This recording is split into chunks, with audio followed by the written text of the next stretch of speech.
Good morning everyone, welcome to the Darpan institute channel.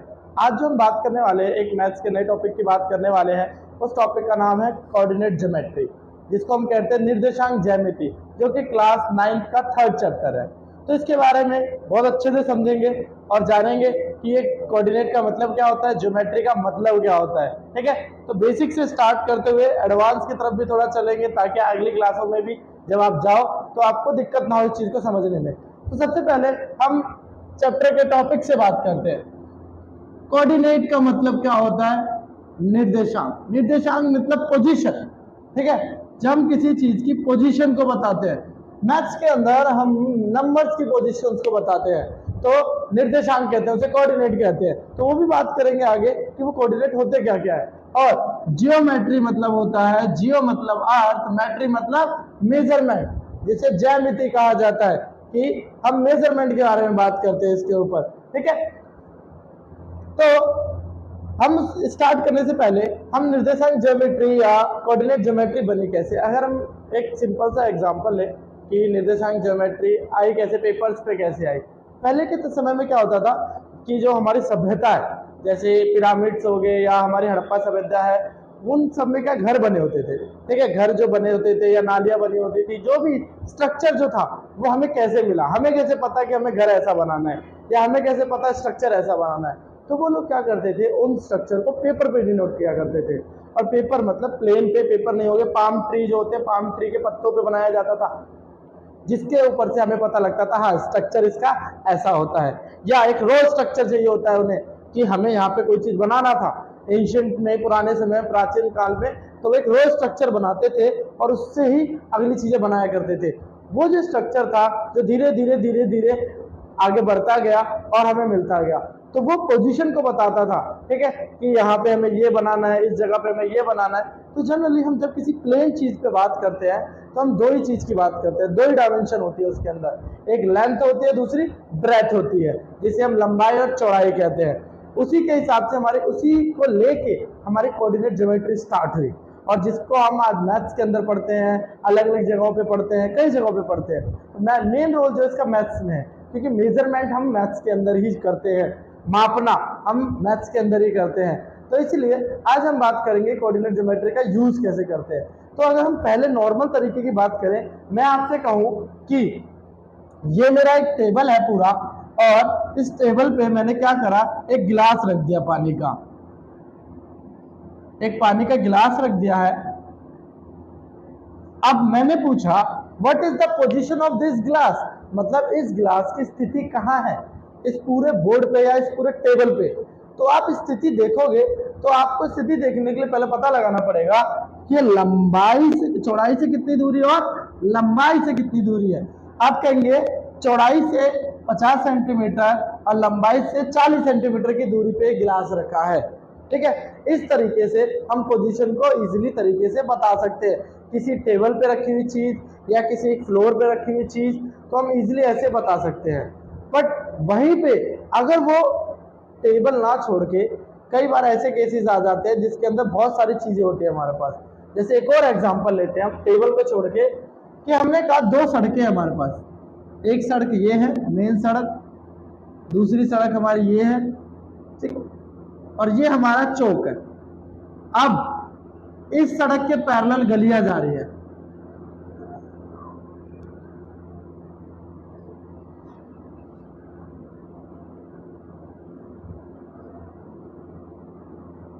और इसके भी पैरेलल गलियां जा रही है।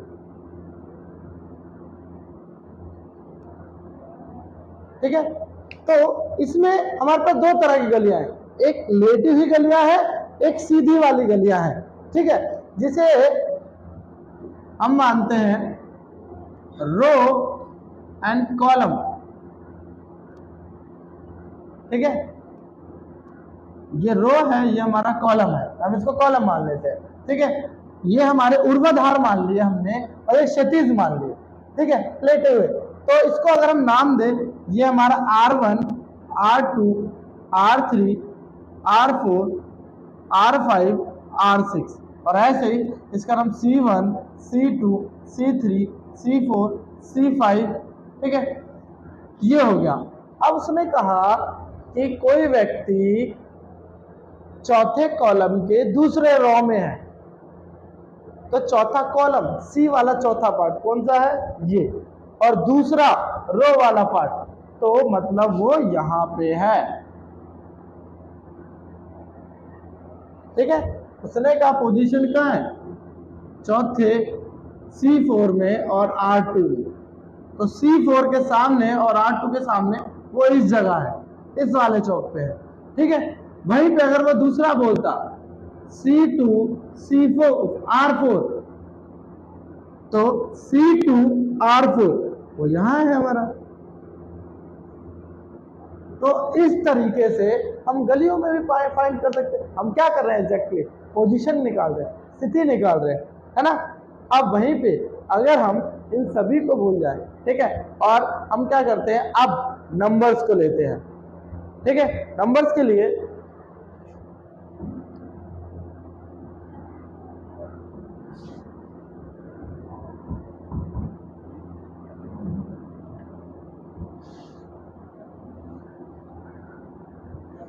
अब हमने माना कि हम अर्थ पे खड़े हैं, सपोज करो हम अर्थ पे खड़े हैं, हम कहते हैं अर्थ के, अगर हम इस प्लेटफॉर्म पे, समझ लो इस प्लेटफॉर्म पे खड़े हैं, इस प्लेटफॉर्म के नीचे जाएंगे तो हम कहेंगे हम माइनस होते जा रहे हैं, और प्लेटफॉर्म से ऊपर जाएंगे तो हम प्लस होते जा रहे हैं।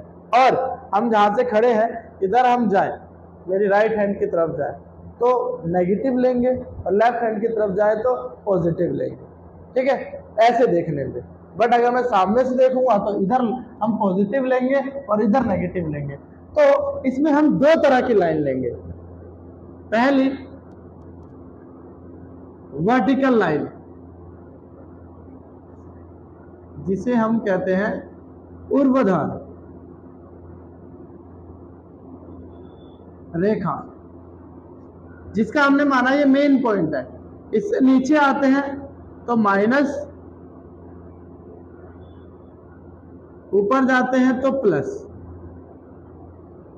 ठीक है, जो ऊर्ध्वाधर, और दूसरी मानी हमने क्षैतिज, क्षैतिज रेखा, जिसे हम कहते हैं हॉरिजॉन्टल लाइन।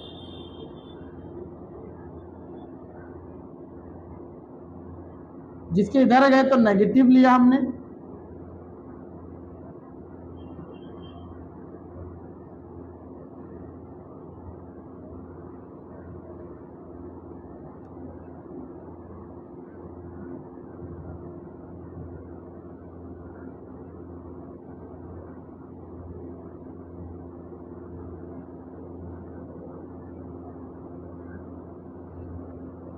अब ये जो वर्टिकल लाइन है ऊर्ध्वाधर रेखा, इसको नाम दिया हमने वाई अक्ष, जिसे हम इंग्लिश में कहेंगे वाई एक्सिस। और ये क्षैतिज रेखा है, इसका नाम दिया हमने एक्स अक्ष, एक्स एक्सिस। और जब हमने इन दोनों को मिलाया, आपस में जोड़ा, तो ये कुछ ऐसे बना।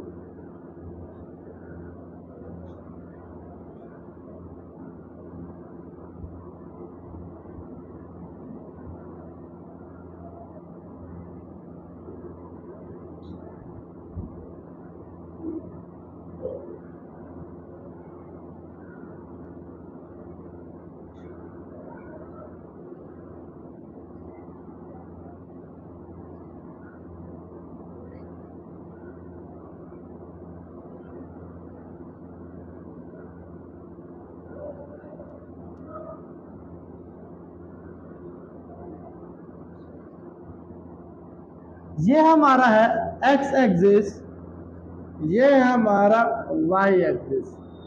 अब ये दोनों जब मिले आपस में तो इन्होंने चार भाग में डिवाइड किया, चार पार्ट में, जिन्हें बोला गया क्वाड्रेंट, जिसे चतुर्थांश बोला जाता है। ये वाला राइट साइड और ऊपर वाला ये होता है पहला चतुर्थांश। फिर ऊपर में लेफ्ट साइड आ जाओ, ये होता है दूसरा चतुर्थांश। फिर नीचे आ जाओ लेफ्ट साइड में, ये होता है तीसरा चतुर्थांश और ये होता है हमारा चौथा। तो ये चार भागों में कट करता है, जिन चार भागों को बोला जाता है quadrant. First quadrant, second quadrant, third quadrant और फोर्थ क्वाड्रेंट। ठीक है, अब ये जो पूरा बन रहा है इसे बोला जाता है कार्टेशियन प्लेन।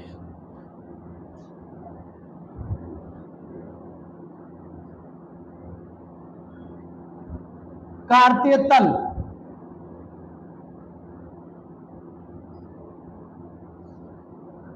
ठीक है, अब इसमें कुछ, तो अभी हमने बात कार्तीय तल कार्टेशियन प्लेन की।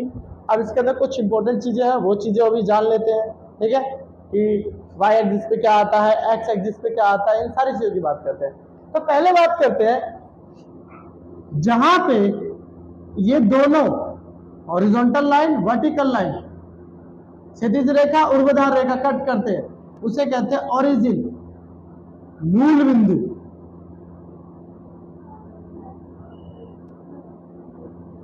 ठीक है, इसे कहते हैं मूल बिंदु।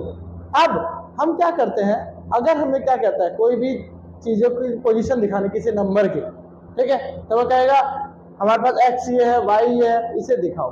तो हम ऐसे दिखाते हैं एक्स कोमा वाई। तो जो एक्स वाला वो आगे लिखा जाता है, इसे कहते हैं हिंदी में भुज, और वाई वाले को बोलते हैं कोटि, इंग्लिश में एब्सिसा,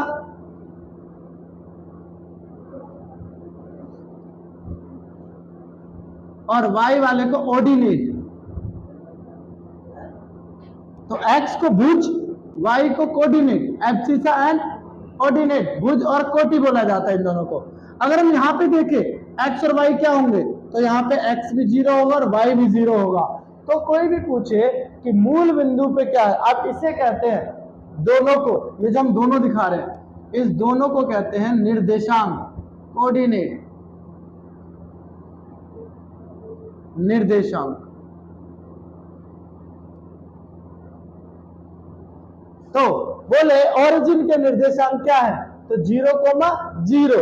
ठीक है, अगर हमें कोई कहता है एब्सिसा निकालो, तो आप x को देखोगे।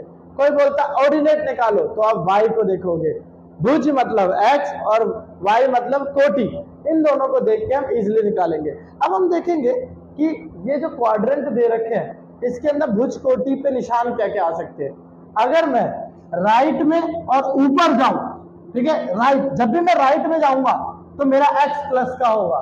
यहां पे एक पॉइंट लिख लो, right at right of x axis is positive and at the upper side of y axis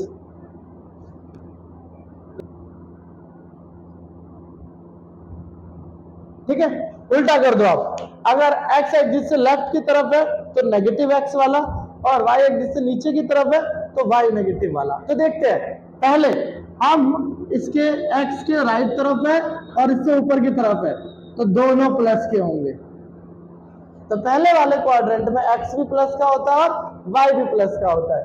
दूसरे में बात करते हैं, तो लेफ्ट तरफ आगे तो मतलब x माइनस का और y प्लस का।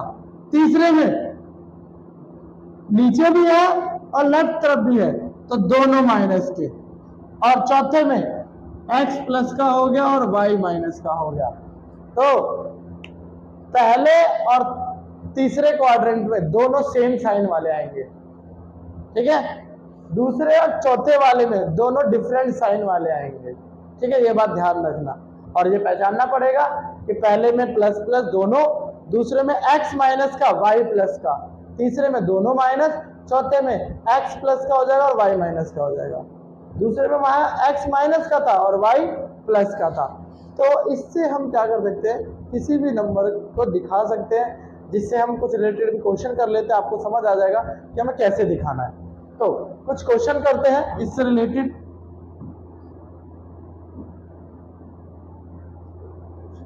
जैसे हमें बोला find the quadrant of following, निम्नलिखित के क्वाड्रेंट चतुर्थांश को फाइंड करिए।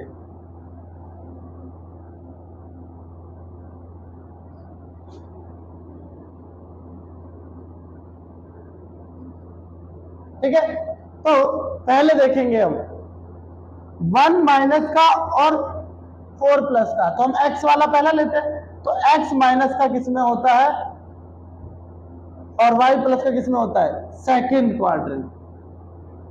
दोनों सेम साइन बट माइनस के थर्ड क्वाड्रेंट, x प्लस का y माइनस का फोर्थ क्वाड्रेंट, बट दोनों प्लस के तो कौन सा हो गया, फर्स्ट क्वाड्रेंट। तो हम इजीली फर्स्ट कोई भी क्वाड्रेंट को साइन से पहचान सकते हैं। ठीक है, इसका मतलब इनके पॉइंट इन्हीं में आएंगे।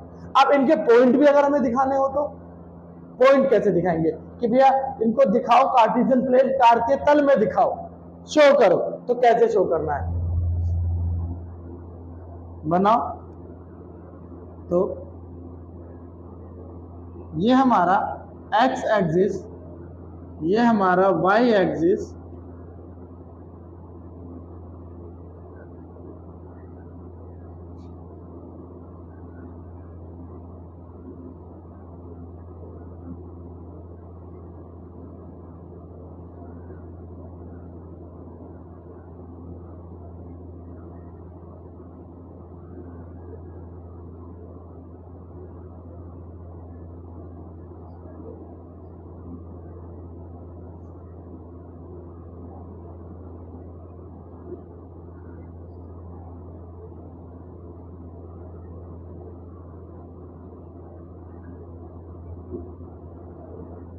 अब जब भी तुम ये ग्राफ बनाते हो तो यहां पे एक चीज जरूर लिखना, 1 यूनिट इक्वल्स टू 1 सेंटीमीटर, कि तुमने ये जो दूरी है 1 यूनिट वो किसके बराबर मापी है।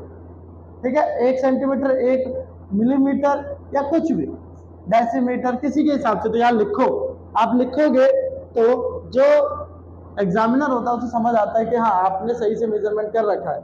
यूनिट का मतलब कोई भी ऐसी दूरी जो हमेशा बराबर दूरी पे, इकाई, वो सेंटीमीटर के बराबर ही होती है, ठीक है, मीटर के बराबर भी होती है, किलोमीटर भी, बट हमें कैसे दिखा रखा है, हमने सेंटीमीटर में दिखा रखा है, डेसीमीटर में, हमने चला सेंटीमीटर मान लिया।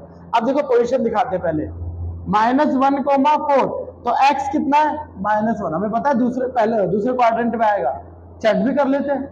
तो -1 ये रहा, प्लस का 4 ये रहा। अब दोनों के सामने जाओ, तो ये वाला जो पॉइंट होगा वो होगा -1,4, है दूसरे क्वाड्रेंट में। अगला -2, तो x है -2, ये रहा हमारा, y है -3, तो दोनों के सामने आओ, -2, -3 थर्ड क्वाड्रेंट में। अगला 4,3, x है 4, y है -3, तो 4,-3 ये हो गया फोर्थ क्वाड्रेंट। फर्स्ट में देखते हैं 1,1, तो यहां आ जाएगा ये पॉइंट, तो 1,1। ठीक है, तो हम क्वाड्रेंट पता है, पॉइंट भी दिखाने बोले तो हम दिखा देते हैं। अब सपोज करो इन दोनों में कोई एक 0 हो जाए, कोई एक 0 हो जाए, हमें बोला एक और पॉइंट है हमारा 4,0 और 0,6, ये दो पॉइंट है। तो आप देखते हैं 4,0 मतलब x 4 है, y 0 है, y है ही नहीं, तो ये रहा हमारा पॉइंट। अब इसको तुम इसी पे दिखाओगे और कहीं नहीं दिखा सकते। अगर तुम इसकी लाइन भी खींचोगे तो यूं खींचोगे, ठीक है, वही 0,6 तो वो इसी पे दिखाओगे। ठीक है, तो जब हमारा कोई भी एक 0 होता है, जैसे उसने कहा, अब तुम्हें क्वेश्चन आ गया कि आपका जो पॉइंट है वो y एक्सिस पर है, कहां पर है, y एक्सिस पर, ऑन y एक्सिस। तो अगर कोई चीज y एक्सिस पर ही होगी तो वहां पे x क्या हो जाएगा, 0। वही बोल दिया कोई पॉइंट जो है वो x एक्सिस पे है सिर्फ, मतलब सिर्फ x पे बोला है, तो वहां पे y कितना हो जाएगा, 0। जब किसी एक एक्सिस पे पॉइंट आ जाएगा तो दूसरा वाला 0 हो जाएगा। अब उसने पूछ लिया, तो मैं यहां दे दिया ये point, what is the distance of from the origin, origin से कितनी दूरी पर है ये पॉइंट। ठीक है, अगर ये वाले पूछ रहा है वो तो अलग चीज है, उसका भी बताऊंगा, पहले इसकी बात कर लेते हैं। कह रहा है 0,4,0 बताओ ऑरिजिन से कितनी दूरी पर है। तो ये है ऑरिजिन, ये है पॉइंट, ये पूरी दूरी जो होगी वही क्या होगी उसकी ऑरिजिन से दूरी। तो कितने यूनिट है ये, 4 यूनिट है। ऐसे ही इसका पूछ लेता हूं 6 यूनिट है, बट तुम्हें पॉइंट देता है 4,6 ये वाला पॉइंट। आप कैसे बताओगे, तो आप ये वाली लाइन देखोगे, ये वाली, इसके लिए तुम पाइथागोरस लगाओगे। ये हो जाएगा तुम्हारा हाइट 6 और ये हो जाएगा तुम्हारा बेस 4, तो पाइथागोरस लगा के ये निकालोगे। ठीक है, यही लगाओगे। अब ये दूरी कितनी आएगी, अब हम पाइथागोरस लगाते हैं, देखते हैं। यूजिंग पाइथागोरस, तो ये हमने बेस माना, तो फॉर्मूला होता है h का स्क्वायर बराबर p का स्क्वायर बराबर b का स्क्वायर। h है हमारा नहीं पता, p है हमारा 6 का स्क्वायर, b है हमारा 4 का स्क्वायर, तो 6 का स्क्वायर होता है 36 और इसका 16, तो 16 और 36 52, तो खाली h √52। ठीक है, तो ऐसे हम इसकी दूरी बता सकते हैं। अब कई बार इसमें यह भी आ जाता है, अब बताओ इन पॉइंट से बने ट्रायंगल का एरिया बताओ, कोई 3 पॉइंट दे देता है। ठीक है, तो इसको रफ करते हैं और उसकी तरफ चलते हैं। तो इतना समझ आया, जब भी तुमसे पूछे कि भैया एक्स एक्सिस से दूरी कितनी है, पॉइंट दिखा के, या ओरिजिन से दूरी कितनी है, ओरिजिन मूल बिंदु पॉइंट दिखा के, सिर्फ एक की बात करें तो देखना ये कितनी दूरी पे है, इसकी बात करें तो ये देखना, या 2 पॉइंट बोल दे, दोनों पॉइंट को मिलाना और उस 2 पॉइंट से सीधी लाइन खींच देना और फिर पाइथागोरस लगा देना, तो हमें पता लग जाएगा उसकी दूरी कितनी है। ओके, एक छोटा सा और कर लेते हैं जो थोड़ा इंपॉर्टेंट है। वो कहता है कि हाँ फाइंड कीजिए ट्रायंगल का एरिया, ट्रायंगल बन रहा है इन 3 पॉइंट से। हमारा पॉइंट दे दिया 0,0, दूसरा पॉइंट दे दिया हमारा 3,3,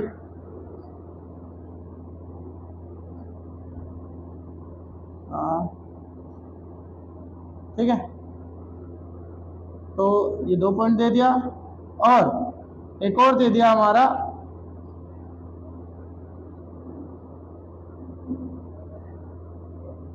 -3,3,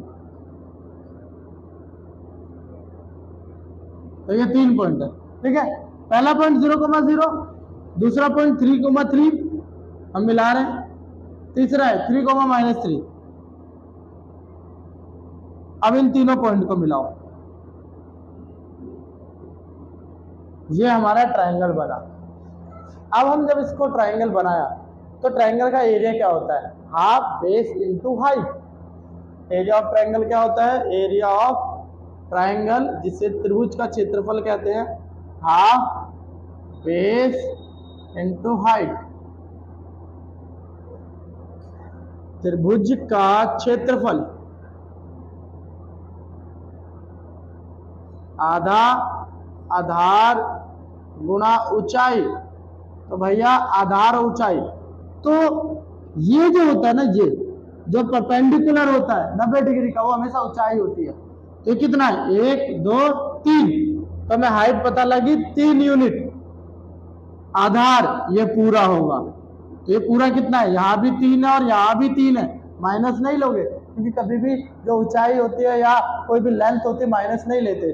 तो हमारा बेस कितना हो गया, 6 हो गया, तो हाफ 6 इंटू में 3 कट किया तो 3, तो 9 यूनिट स्क्वायर यूनिट। ठीक है, 9 स्क्वायर यूनिट हो गया एक तरह से। तो ये है हमारा क्षेत्रफल।